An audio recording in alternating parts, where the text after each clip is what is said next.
Buenas tardes y bienvenidos al quinto vídeo con entrevista para el canal de YouTube del blog Un Libro al Día. Hoy nos acompaña una de las, seguramente de las mayores revelaciones de la literatura hispanoamericana en los últimos 5 años, desde la publicación de Las Malas, que fue todo un fenómeno editorial. Después Soy una tonta por quererte, su recopilación de cuentos, y el mes pasado se publicó aquí en España Tesis sobre una domesticación. Nos acompaña la gran Camila Sosa Villada. Camila, buenas tardes. ¿Qué tal? Bueno, ¿cómo va? Muy bien. Por allí el verano austral se sobrelleva, ¿verdad? Sí, estamos esperando que no nos mate. Bueno, Si no nos matan las fuerzas policiales, nos va a matar el calor. sí, bueno, no sé qué es peor. Vaya plan que tenéis en Argentina, pero bueno, en fin, bueno, ya son muchos años de problemas políticos y bueno, lo del sujeto este es un poco la gota que colma el vaso, ¿no?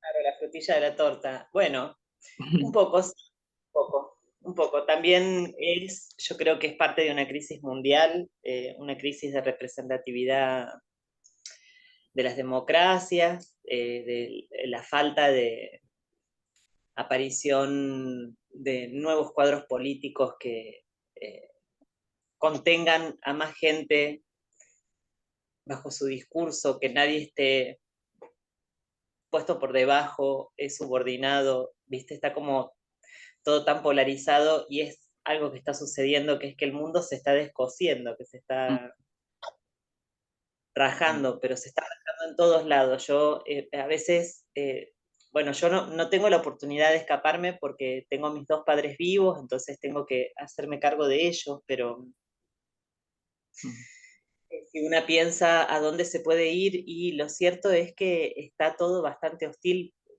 digamos, para una latinoamericana de mi edad, de mi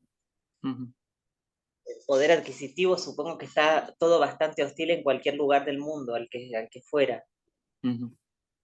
Bueno, nos centramos un poco en el libro, en este caso. Decía que, bueno, se ha publicado Tesis hace cosa de un mes aquí en España, pero anteriormente se publicó en Argentina en 2019, en Página 12 me parece, y posteriormente fue también un guión cinematográfico. Eh, Así es.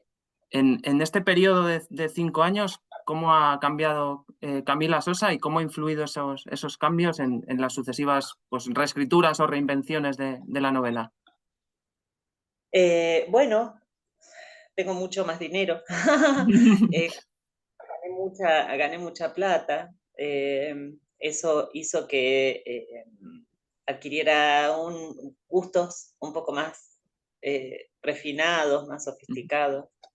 Eso hizo que estuviera más cerca de la actriz de lo que antes estaba como autora. Es decir, yo estoy cerca de Las Malas, estoy cerca de las travestis de Soy una tonta por quererte, pero estaba un poco lejos en el momento que yo escribí Tesis sobre una domesticación en el 2019, inmediatamente después de Salidas Las Malas acá en Argentina, y había una distancia entre ella y yo, entre la actriz y yo, entre esos personajes, y de repente todo ese mundo empezó a volverse cada vez más posible.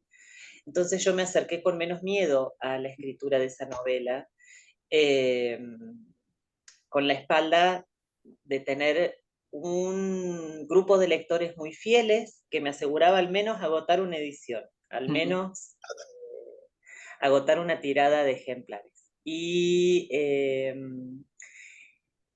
después la filmación de la película me terminó de dar una dimensión física de lo que le hacen a las actrices en el cine, lo que le hacen a las actrices cuando tienen éxito, y cuando una mujer o una travesti o una transexual comienza a mirar de igual a igual a los demás y no de una posición, desde unos escalones más abajo, digamos. ¿Cómo lo cobran a eso? ¿Cómo se toman revancha por esa equidad? Eh, yo comencé a reeditar la novela porque es una reedición, en realidad no es tal cual salió en el 2019, tiene un trabajo de corrección encima.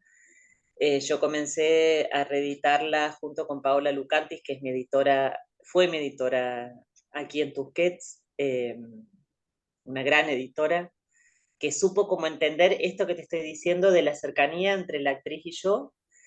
Y yo me solté un poco más respecto a darle algunos atributos, si se quiere, Sí. míos, Mm, defectos también, que me parecía que servían muchísimo para la novela. mm, Eh, pero en estructura sigue siendo igual, comienza, termina de la misma manera, los capítulos se llaman casi todos iguales a la primera versión, pero hay profundizadas algunas relaciones como la de ella con el director de la obra de mm, teatro o la con su medio hermano. Esas son relaciones, estaban apenas esbozadas mm, en la primera versión y en esta están profundizadas. mm. En la faja de la edición española, bueno, no sé si en Argentina se llama faja, la bandita que rodea la Sí, sí. tapa y donde se pone una frase como para vender el libro, ¿no? La faja de la edición española dice algo así como que la novela viene a desmontar la institución del matrimonio. Yo creo que se queda corta en el sentido de que la novela, para mí, es más una disección de la institución de la familia a la que se añaden otros temas como pues, diferentes formas de amar, de desear, Sí. inseguridades, roles, etcétera. ¿No te parece un poco sin querer entrar a discutir con tus sketches, evidentemente, pero no te parece un poco simplificadora esa frase de que de que es una novela que desmonta la institución del matrimonio y ya está? Bueno, me parece que es como lo que más puede enganchar rápidamente a los lectores. Yo hubiera puesto que detona una familia, Mm, que detona el amor, que detona los afectos, qué sé yo, o la relación que tenemos con el amor. sí. Eh, Creo que es lo que más engancha. Pasar de largo por una librería y ver que hay una novela que está criticando el matrimonio, me parece Ya. que puede tener enganche con los lectores pasajeros. Sí. Eh, pero sí coincido en que va mucho más adentro, que el matrimonio, bueno, es una parte de lo que le sucede a ella. Ujú. Otra frase posible, ¿no? Por lo menos aquí en España, que Las Malas fue un bombazo editorial, sería de la autora de Las Malas. Sería otra posibilidad, ¿no? Poner esa Ah, frase en la faja. no Eh, lo dijeron. entonces, bueno, relaciono un poco con eso. A la hora de ponerte a escribir después de haber terminado Las Malas, ¿existía la voluntad de separarse digamos, de esos textos anteriores? Eh, o realmente eso te da igual y escribiste lo que te pasó por la cabeza y lo que te apetecía y listo. No, en verdad, no sé si de distanciarme de esos personajes y de esa historia, pero sí de contestarles a los lectores de esa historia, que venían con muy poquito entre las manos, a ofrecerme una piedad, a ofrecerme compasión, a pedirme perdón por algo que se ve que me había pasado a mí y que ellos tenían, de lo que ellos tenían que disculparse, ¿viste? No podía soportar ese nivel de conmiseración conmigo, primero, por supuesto, y después para con las travestis también, cierta como infantilización o como si nos dejaran impotentes con toda la historia de potencia que nosotras cargamos. Entonces yo les quería responder un poco a ellos, decirles, mirá que nosotras somos poderosas también. Tenemos conflictos que no son solo el hambre, que no son solo resolver cómo pagar un alquiler, una renta eh, cada mes, que tiene que ver con cómo sentimos afecto, cómo sentimos amor. Entonces me puse a escribirles un poco a ellos, porque me molestaba mucho esa manera de acercarse. Eh, y bueno, creo que me salió. Sí. Y hablando un poco de las etiquetas, eh, ¿te da miedo o te da rabia que te puedan catalogar porque no lo eres? O sea, no lo eres. O bueno, en parte puede ser, pero eres mucho más. Pero que te cataloguen o te califiquen como una escritora trans simplemente o como o dentro de la categoría LGTBI, eso Bueno, te... mira, no me molesta. La verdad es que no me molesta, pero entiendo que es una desinteligencia decir que lo que escribe una autora trans o un escritor queer, un escritor gay, supongamos García Lorca, Claro. para ser reales, Lorca no habla de solo de maricones, digo, está hablándole a todo el mundo y todo el mundo se ve reflejado en lo que sucede. Pero claramente su mirada, su perspectiva es una perspectiva mucho más cercana que la de otros. Pensar que Puig solo habla, solo tiene una literatura queer, también es una ingenuidad y creo que lo que yo he escrito de alguna forma no se trata solo de travestis, sino de la sociedad relacionándose con ellas, de los heterosexuales relacionándose con ellas, las mujeres, los hombres, las infancias, las figuras mediáticas, como en el caso de tesis sobre una domesticación, las instituciones, cómo recibe en el teatro a una trans una cúpula directiva, cómo reciben a trans en un canal de televisión, bueno, pero no tiene que ver con nosotras, sino con lo que una es capaz de ver del resto, que es, yo lo he dicho en varias entrevistas, es una posición de privilegio el ser invisibles o el ser apartadas, porque nos permite mirar cosas que la gente se anima a hacer solo delante de nosotras, que se permite hacer solo con nosotras porque no nos consideran ni siquiera personas, pero no es un asunto queer, es un asunto de todo el mundo. Sí, me ha gustado mucho eso que dices de Lorca, porque es así, a nadie se le ocurre, bueno, en su momento no lo sé, pero ahora encuadrarle en una etiqueta de pues, literatura homosexual o tal, vamos, es una cosa que sería un poco de, aparte de ser completamente absurda, sí, pero bueno, que esas etiquetas están ahí por desgracia y Ahora más, ahora un poco sí, es más. posible. Ya se ha hecho como un nicho. Lo que pasa es que el nicho, hablando estratégicamente de lo comercial, los nichos son muy pequeños. Yo lo vi Mm, con la traducción de Las Malas al inglés en Estados Unidos. La prensa que hizo la editorial redujo el libro solo a un asunto queer, a un mm, asunto entre nosotros. sí. Y eh, vendió mucho menos de lo que vendió en otros lugares. Ujú, Eh, Me parece un error comercial cerrarlo a eso. sí. Por, bueno, cambiar un poco de tema, en algunas entrevistas has comentado bueno, Marguerite Duras es una influencia clara, Joan Didion, y bueno, antes te me has adelantado un poco porque has citado a Manuel Puig, pero yo veo también, aparte de a Manuel Puig, o Puig, no sé cómo lo decís allí, a Almodóvar. Almodóvar por el tema de las relaciones familiares y esa vuelta siempre al paisaje de la infancia, que en tu caso son las sierras de Córdoba y en él es el pueblo de La Mancha y tal.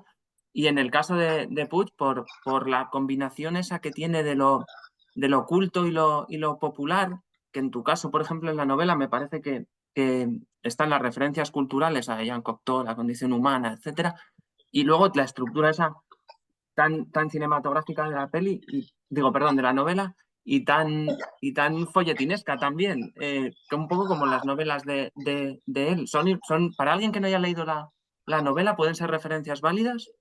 ¿O es una historia mía que yo me he montado en mi cabeza? Sí, el cine, así como vos lo decís, el cine y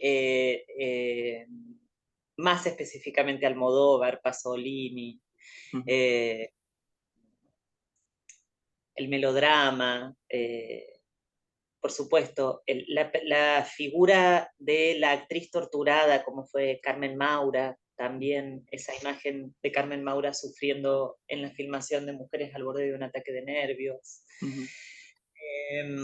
La relación con los directores, entre las directores y las actrices, más allá de lo que Almodóvar es capaz de hacer como cineasta, digo, siempre me llamó muchísimo la atención cómo se relacionaba él con sus actrices, las Ujú. cosas que las actrices le reclaman a él, las cosas Sí. que él dice agradecer y deber a sus actrices. Yo entiendo que Almodóvar sin sus actrices no hubiera tenido el mismo recorrido que Ujú. tuvo. Sí. Después, la verdad es que sí, que yo lo veo todo como una película, no solo a Tesis sobre una domesticación, también los cuentos, también a las malas. Ujú. Veía todo como una película y lo único que yo hacía era traducir lo que yo estaba mirando con algunas impresiones más sensibles respecto a eso, que podían llegar a revelarse del estado de ánimo de los personajes, o de mi propio estado de ánimo también, por supuesto. Pero sí lo veo todo como una película, que es algo que hacía Puig, es algo que Ujú. hizo Manuel, y supongo que debe haber sido algo que hizo Almodóvar, verlo todo, Lorca, perdón, verlo Sí. todo como una teatro. Ujú. Son esas influencias, más allá de Marguerite, más allá de Didion, por supuesto que son eh, autoras que están muy frescas para Ujú. mí, porque siempre vuelvo a ellas, como si fueran manuales de Ujú. escritura, siempre tengo que volver a leerlas. Por alguna duda que tengo, por alguna duda gramática, por cómo Ujú. resuelven algunas cuestiones de líneas temporales, etcétera. Ujú. Sí, siguiendo un poco con el tema de Almodóvar, el personaje de la madre de la actriz, bueno, y la actriz en cierta medida, pero es el único personaje, ¿no?, de la novela que se sale un poco de las expectativas que hay creadas sobre ella o que ella misma tenía creadas o de sus roles. ¿Puede leerse Tesis sobre una domesticación como un homenaje a la figura de la madre o a tu madre en concreto? ¿O es otra historia también Es, inventada? es, sí, es un poco a mi mamá. Ella siempre cuando yo era más chica decía que a ella le hubiera gustado ser hippie. Así Ujú. que fue como escribir qué historia hubiera tenido mi mamá si se hubiera separado de mi papá. Ujú. Eh, una fantasía. Después sí, me parece que las madres y las hijas son el origen de todos los dramas más lindos. Mirá Sonato Otoñal, Ujú. eh, mirá La casa de Bernarda Sí, Alba, ¿viste? volvemos a Lorca, sí. Sí, sí. Son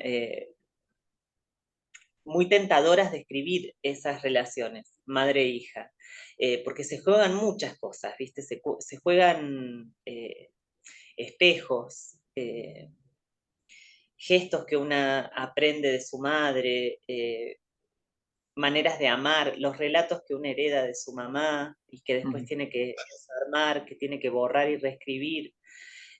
Todo eso me parece que era interesante literariamente de contar.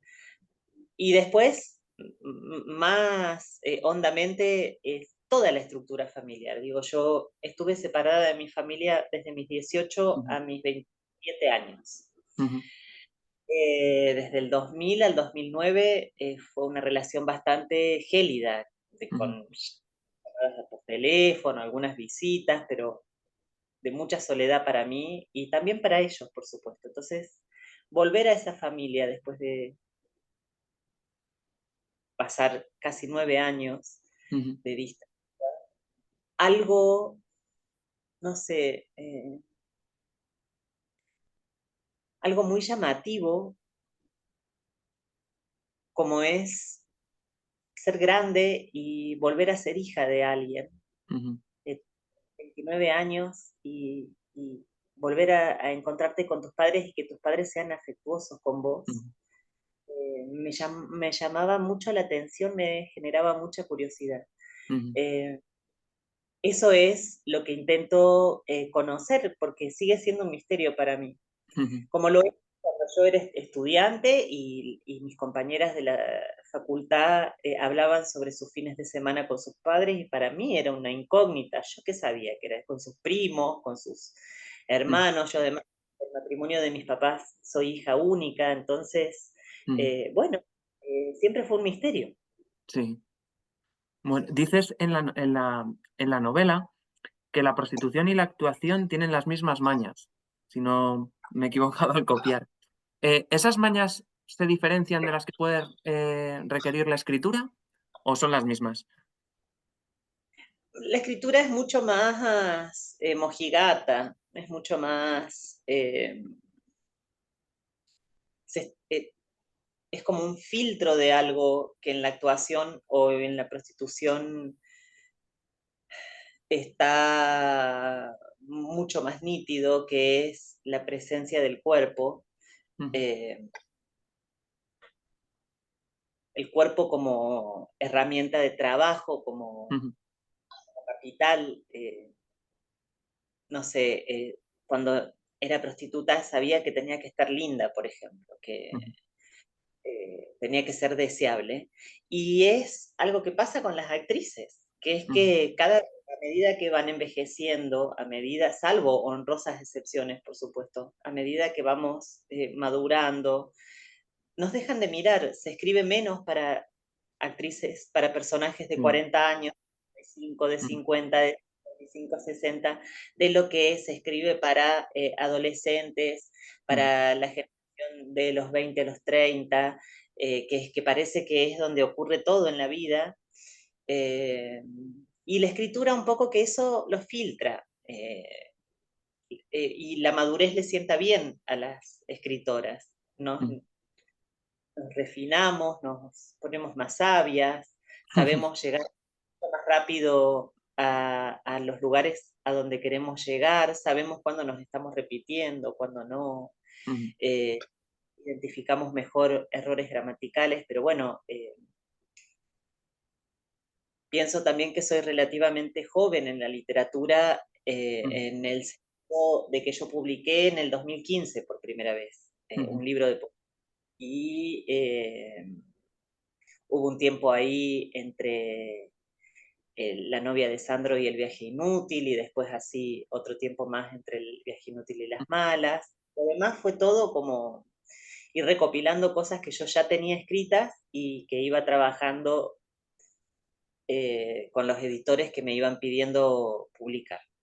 ujú, Me parece que es, al contrario de la prostitución y la actuación, la escritura un poco que suprime el cuerpo de ujú, las escrituras. Y esto es algo que yo antes no decía, yo decía todo lo contrario, decía se escribe con el cuerpo. ujú, Y habiendo pasado 5 años de mi última obra de teatro, que fue Vienen por mí, entiendo que hay algo que el teatro te da que no te lo, y por supuesto la prostitución, que es lo que vos pasás por el físico solamente. ujú, Eso es un gran placer y una gran necesidad también. ujú. Sí, es como igual un acto más íntimo, ¿no? La escritura, ¿no? Más interior, digamos. Bueno. Em, hay una pregunta que se formula hacia el final de la novela que dice: ¿por qué las familias que ya están rotas intentan suturarse con asados los fines de semana? Sí. ¿Por qué? ¿Por qué puede ser? ¿Qué tiene el asado que une? La comida es el centro gravitacional de Sí, toda la familia, o al menos de la mía. sí. Bueno, como las navidades, digo, la excusa es la comida y la bebida, y después se ve cómo se sobrevive a la prima, al primo, a la tía que no te quiere, al tío homófobo, al tío fascista, mientras tanto te aseguras que vas a comer algo rico en el medio. Sí. Eh, Se nuclea, o sea, todas las fiestas que hay acá en Argentina, no sé, Año Nuevo, Navidad, los cumpleaños, etcétera, todo parte a través de la comida, así que es una buena excusa. Sí. Bueno, igual que aquí, que también hay que comer como si no fuera a haber un mañana. en esas fiestas y aguantas lo que haga falta, vaya. Tienes razón. Sí. Incluso también, digo, yo me junto con mis amigos y no me junto a charlar, me junto a comer o a beber. Sí, sí. Siempre el centro gravitatorio de cualquier plática, de cualquier intercambio de, de palabras, tiene Sí. que haber con... Y hablando de suturas y heridas, bueno, en la novela ocurre, y entiendo que en la vida el sexo puede o debe funcionar como cicatrizante de las heridas, en una medida, porque por otro lado puede abrirlas también, ¿no? Pero Sí, bueno. también es un poder, es la forma de un poder, de ejercer, de ejercer un poder sobre el otro, o que el otro ejerza un poder, tengo hipo, o que el otro es un poder sobre vos. Me parece que eso, el sexo solo como goce se queda corto siempre, porque por lo general lo que menos existe en el sexo es goce. Tenés, sentís placer con determinadas personas la pasás bien, pero no sé, yo a mi edad, para pasarla bien sexualmente tengo que armarme de una escena mucho más grande, mucho más que involucra muchas más cosas que solo el sexo. El caso de la actriz, de su marido, del director, de su medio hermano, de ese borracho con el que ella tiene relaciones Sí. también, hay componentes que son mucho más complejos. Por ejemplo, con el borracho, ella de alguna forma está expresando su gratitud Sí. sobre una deuda que no va a poder pagar nunca, además. Entonces, bueno, todo es como una promesa a futuro, ¿viste? Bueno, con el director coge y logra estabilizar una incomodidad entre los dos que tiene que ver con que ella es más famosa que él, pero Sí. él no sé qué y él no sé cuánto. Entonces, sirve para regular o ecualizar algo que está desestabilizado. Con el marido lo mismo, sabiendo que ella además tiene que cumplir con determinadas cosas. Lo primero que hace es disculparse porque no lo puede coger ella a él, Sí. eh, cuando lo conoce. Sí, Me en la parece que... fiesta. y con el lugar de la promesa, de lo que te puede... Mira, yo cuando comencé a hacer análisis, una de las primeras conclusiones a las que llegué fue pensar que siendo deseable estaba más a salvo que sin serlo. Es decir, que era mejor pasar por linda que pasar por fea, porque si pasaba por fea me iban a golpear más de que de pasara por linda. Y eso era una estupidez, porque en verdad estábamos todas en peligro, Sí. pero de alguna forma entendía que el sexo era un poder y que había algo ahí que se podía extraer y que tenía que ver con un poder que es incluso económico. Sí. Bueno, se nos va terminando el tiempo y bueno, ya había una cosa, yo a medida que leía la novela, es una cosa muy tonta, ¿eh? Pero en el personaje del marido de la actriz, y yo veía ahí a Jacob Elordi o a Pedro Pascal. Hombre, a Jacob Elordi tan alto, tan guapo, tan así, ¿no? Me lo imaginaba ahí. ¿No le propusisteis participar en la película? ¿No había dinero suficiente? ¿O como o el que se ha encontrado para el papel es mejor aún? Pedro Pascal, qué bonito. No, mira, no hay otro abogado como Poncho Herrera. No hay, él hizo no iba a ser él además, él iba a ser un actor argentino, eh, y después apareció Poncho, eh, y la verdad que fue la mejor decisión que tuvo la producción y el director, fue llamarlo a él porque no hubo otro actor, lo hace muy Sí. bien. Lo hace estupendamente. Y a mí me sirvió mucho para escribirlo a ese personaje después. Ajá. ¿Está Además, estrenada la película? la Perdón. película sí, debe estar terminada, no sé, estarán esperando los festivales, Ajá, eh, los festivales de siempre, ya. pero Poncho, la verdad que, y es un niño rico como el abogado además, Ujú. realmente le calzaba perfecto el Sí, personaje. bueno, pues nada, con esto terminamos y simplemente agradecerte un montón tu amabilidad, el haber estado aquí con bueno, con gente amateur como nosotros y bueno, recomendar a todo el mundo que lea Las Malas, por supuesto, si no lo ha hecho ya, que lea Tesis sobre una domesticación y de Soy una tonta por quererte no puedo hablar porque aún no lo he leído, pero en breve caerá. Así que nada, muchas gracias y nada, seguiremos atentos a lo que vayas haciendo. ¿De Ya acuerdo? iré a Madrid a comer jamón. A ver. Vale. Pues nada, muchas gracias, Camila. ¡Mua! Chao. Adiós.